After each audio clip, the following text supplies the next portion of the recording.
and let's turn back to home, let's turn back to next season, let's turn back to the Six Nations, let's turn back to the significance. You said that Ireland match against Australia raised the level of belief, a very interesting way to put it, Conor O'Shea. This is the team you've picked because we start against Wales. Yeah, and listen, first of all, I think it's very important to look at what the All Blacks have in their second row today before we go through this. In Bradthorn, we should not write off people too quickly. We're very quick at doing that. Tell us the big changes. We haven't got a lot of time.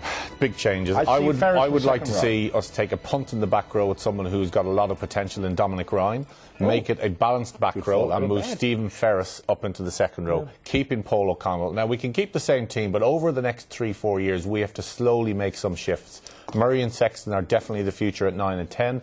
I would move Brian O'Driscoll into 12 to get Tommy Bowe into the centre and bring Andrew Trimble in. Now, Fergus McFadden long term, I absolutely think should be there, but there has to be a transition from the team we have into having your reaction to that, Brent? No, I think it's good, and I mean, I know Stephen Ferris won't want to hear that because he's a smashing number 6, but sometimes you have to select what is best for the whole team. And I think Brad Thorne has proved that you can be a back row player. Ferris is just the big sort of gnarly 6'4" guy, win his own line-up ball, crash and bash around the field. As Conor said, what it does give you is it gives you an exceptionally good and mobile pack with Ferris there. He won't want to play there because he's a 6. But if you're looking at mobility... Do I think it'll happen? I don't think it'll happen, but I'd love to see it. I'd love to see some things this panel says does happen. George.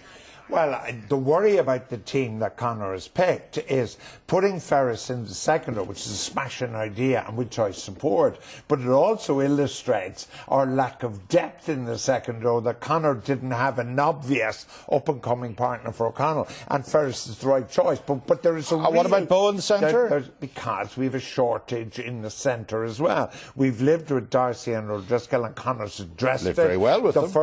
The first beginnings of a change in the midfield, I think that's clever.